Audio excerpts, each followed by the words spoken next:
আলহামদুলিল্লাহ আমিও ভালো আছি। দেশের বাইরে থেকে যারা আমার এই ভিডিওটা দেখছো তাদের করে সবাইকে জানাই আমার ভালোবাসা।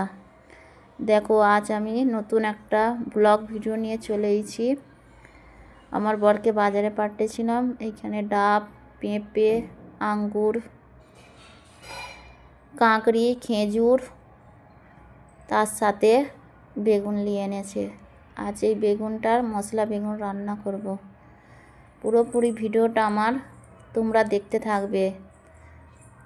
যতটুকু আমার দরকার রান্না করার লেগে পেঁয়াজ, আমি ততটুকুই এই পেঁয়াজটা নিয়েছি। তার সাথে এটা পিসা মশলা।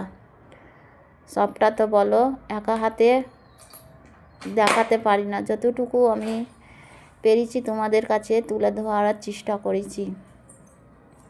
যারা আমার পুরনো বন্ধু, আমার ভিডিওটা দেখার আগেই তোমরা একটা লাইক করে দিও। পুরোপুরি ভিডিওটা দেখার পর কেমন হয়েছে একটা কমেন্ট করে দিও। ভালো লাগলে শেয়ার করে দিও। এবার একে একে হলদি, নুন, লঙ্কা, ধনে, জিরে, তোমরা তো জানো রান্না করার সময় কি কি লাগে। সেই মশলাগুলোই আমি এখানে একে একে নিয়ে নিয়েছি। কিভাবে রান্নাটা করি কি দেখতে থাকো তোমরা। যেখান থেকে আমার ভিডিওটা দেখবে প্লিজ আমার পাশে থেকো, আমার সাথে থেকো, আমাকে একটু সাপোর্ট করো। পুরোপুরি এইটা আমার নতুন চ্যালেঞ্জ। তোমাদের একটু ভালোবাসায়, তোমাদের একটু সাপোর্টে আমি আরও ভালো ভালো ভিডিও আনতে পারবো, চেষ্টা করব। তোমাদের ভালোবাসা আমার খুবই প্রয়োজন, খুবই দরকার।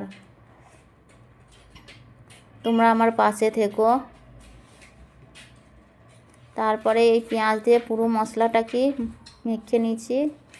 এবার এইভাবে দেখোছে চিড়ে এমনভাবে চিড়ে আমি বেগুনটাকে কেটে নিয়েছি।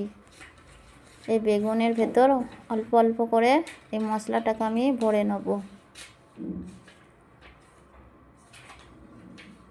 দেখতে পাচ্ছ কেমন ভরছি।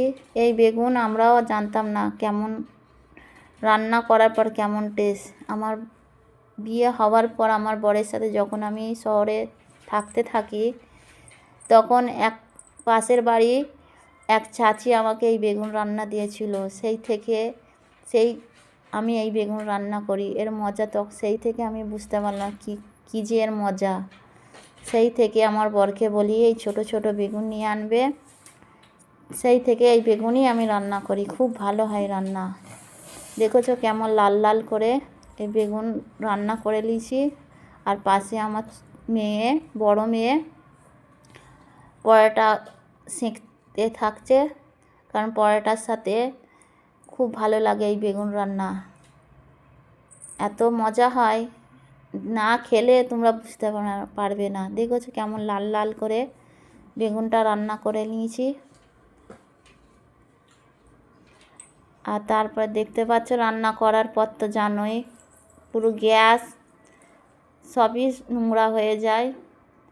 তারপর আমি এটা সব পরিষ্কার পরিচ্ছন্ন করে সব মুছে দিচ্ছি, কারণ পরিষ্কার পরিচ্ছন্ন না থাকলে আমাকে একটু ভালো লাগে না। সঙ্গে সঙ্গে রান্নার হয়ে যাওয়ার পরই আমি আগে পরিষ্কার করে নিই।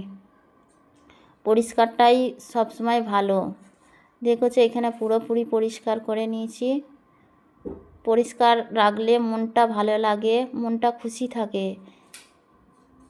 যদি পরিষ্কার না থাকে, পরে যখন কাজ করতে যাব তখন খুব বেজার হতে থাকে, তখন আর ভালো লাগে না কাজ করতে, কাজে মন লাগে না। সঙ্গে সঙ্গে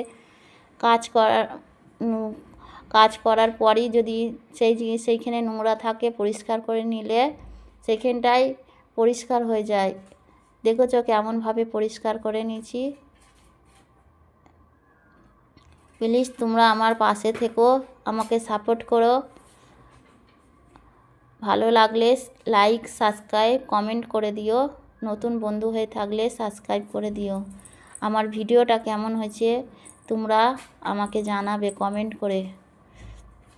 আর এইখানে ইফতারির লেগে দেখতে পাচ্ছ কি কি নিয়েছি। এখানে পেঁপে নিয়েছি, ডিজাইন করে কেটে নিয়েছি। কেমন লাগছে ডিজাইন করে কেটেছি বলবে তোমরা কমেন্টে। এখানে খেজুর আর ঘুগনি নিয়েছি, এর ভিডিও তোমাদের সাথে খুব তাড়াতাড়ি শেয়ার করব।